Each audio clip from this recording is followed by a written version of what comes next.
Good morning and welcome to Tuesday, the day after Martin Luther King Jr. Day. But I thought instead of just a day, how about a week? So I want to explore some Dr. King this whole week. And in church on Sunday, I used his speech from 1967, Where Do We Go From Here? Chaos or Community, which is so appropriate for today. And in this speech, he used a familiar and popular quote to many, and that is, power without love is reckless and abusive. Power without love is reckless and abusive. And love without power is sentimental and anemic. Now, I'm not sure that was the first time he used it, but here I want to know the context. So, 1967, it's the year after his anti-war in Vietnam speech, after which he was abandoned by many friends and allies for addressing war as militarism, noting that it was killing black and brown people much more disproportionately.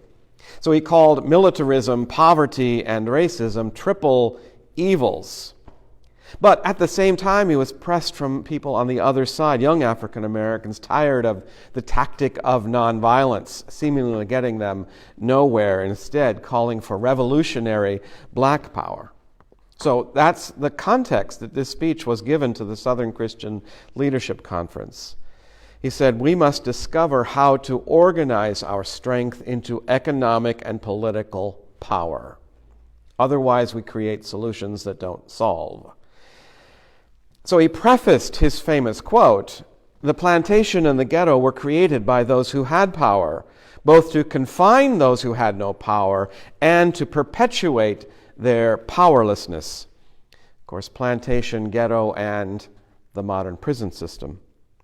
Dr. King acknowledged that the word power makes some people uncomfortable, but he said there is nothing wrong with power, as long as power is used correctly.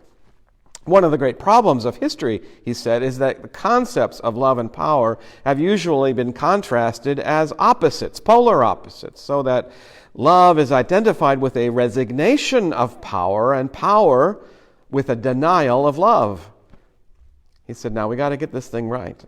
And here is where it comes. This is where he says, what is needed is a realization that power without love is reckless and abusive.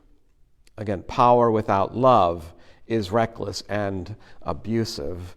And that love without power is sentimental and anemic. That's a really key piece for this whole context. Love, which he called for all the time, love without power is sentimental and anemic. Power at its best is love implementing the demands of justice, and justice at its best is love correcting everything that stands against love. So I just wanted to make sure we knew he was speaking these words, some of the most difficult and bleakest times in his life. Because when we, like we do in our sermons, knowing the context is really important. And it is so with Dr. King as well. And I love this quote. But I also, even more so, love this quote because now I know it came during a time when Dr. King was losing influence and power. Perhaps it can help us when we feel that way too. So with that, I pray you have a grateful day. Bye.